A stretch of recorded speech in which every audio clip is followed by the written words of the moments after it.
Dembokro. Sensibilisation sur les dangers liés à l'immigration clandestine. Ouattara Kifingue, fils et cadre et conseiller municipal de la commune de Dimokro, a encouragé la jeunesse de Dimokro à se débarrasser de toute idée de départ illégal en Europe et à se tourner vers les structures de financement de projets lors d'une journée de sensibilisation. Cette journée s'inscrit dans le cadre d'une mission du projet dénommé La Caravane de l'Espoir qui est à sa 2e édition. Il a réuni les associations de jeunesse féminine et masculine ainsi que des jeunes opérateurs économiques venus donner leurs expériences. Monsieur Ouattara Kifingue, parrain de la dite édition, a en ce samedi 25 août 2024 expliqué qu'immigrer de façon clandestine vers les pays européens dégrade l'être humain une fois sur le sol occidental puisque ne bénéficiant d'aucune structure légale d'accueil. Il a invité les jeunes de Dimokro à se conformer aux règles d'immigration officielles établies par les autorités ivoiriennes si d'aventure ils sont poussés par le goût du voyage. Il a rappelé aux jeunes qu'il ne s'agit pas de leur interdire les voyages vers l'Occident, mais plutôt de les aider. L'objectif est de ne pas heurter la susceptibilité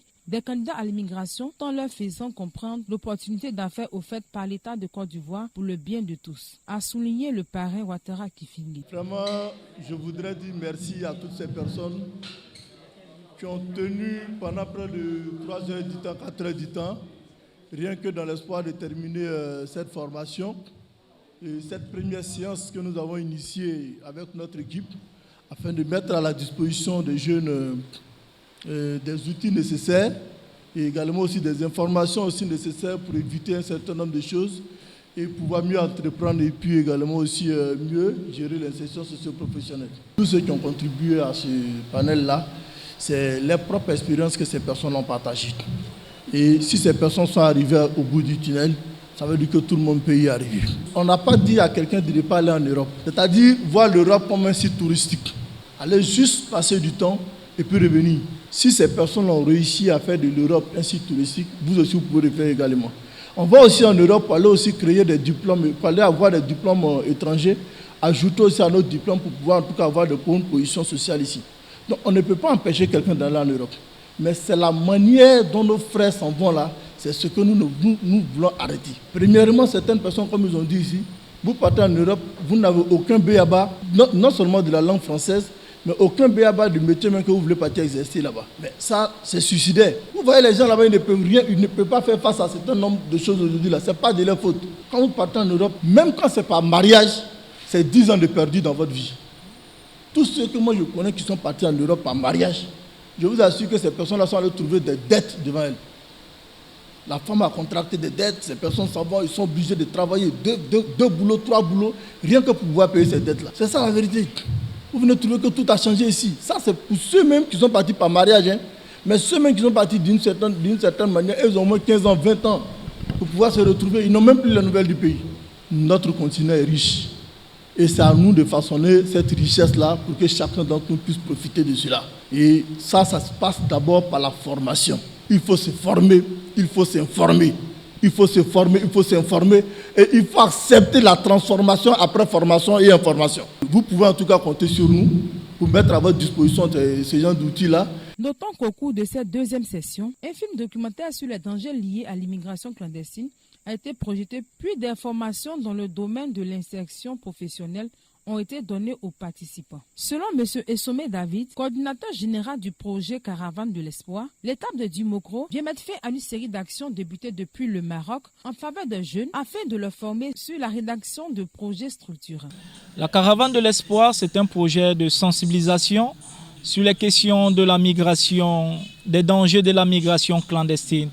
Donc le projet La Caravane de l'Espoir est à sa 2e phase. Nous avons fait la première phase au Maroc où le projet est né. Donc la 2e phase, nous avons voulu le faire dans nos pays d'origine. Donc nous avons ciblé 3 pays pour une phase pilote. Donc le Sénégal, la Guinée et la Côte d'Ivoire. Donc nous sommes très ravis d'être en Côte d'Ivoire pour finaliser la dernière étape de la caravane. Nous souhaiterons vraiment toucher un grand nombre de public, un grand public, toucher cette jeunesse pour que la jeunesse puisse comprendre et s'informer sur les réalités et surtout des dangers de la migration clandestine.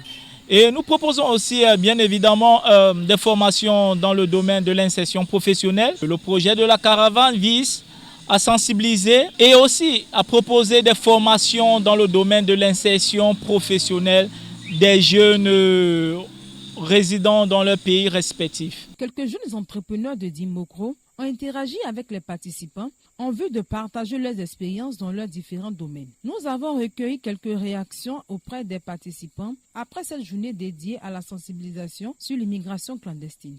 Bon, ce que j'aimerais dire aux jeunes, en fait, c'est une très belle occasion. Je pense qu'aller sur la Méditerranée n'est pas la solution.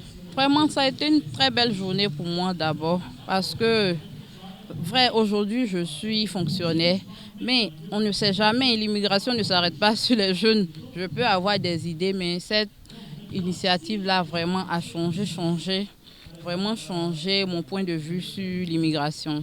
Caravane Espoir sur l'immigration, je crois que c'est une très bonne initiative et nous ne faisons que dire merci à toutes ces personnes, à toutes ces autorités, n'est-ce pas, qui ont facilité cette cérémonie et cette caravane, bien sûr, ici à Dimokro. Je voudrais m'adresser également aux jeunes pour leur insertion professionnelle, bien sûr, pouvoir s'investir à fond et ne pas céder à toute demande d'immigration. Voilà, parce que là, ce n'est pas une bonne chose. Je les décourage par rapport à cette situation et je les encourage aussi à pouvoir créer, n'est-ce pas, des entreprises, des conditions nécessaires.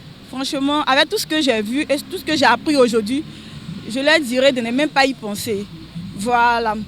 Parce que l'argent qu'ils vont prendre pour participer, ce n'est pas gratuit. Même si c'est 100 000, même si c'est 200 000, ils peuvent prendre cette somme pour entreprendre, pour faire une petite activité.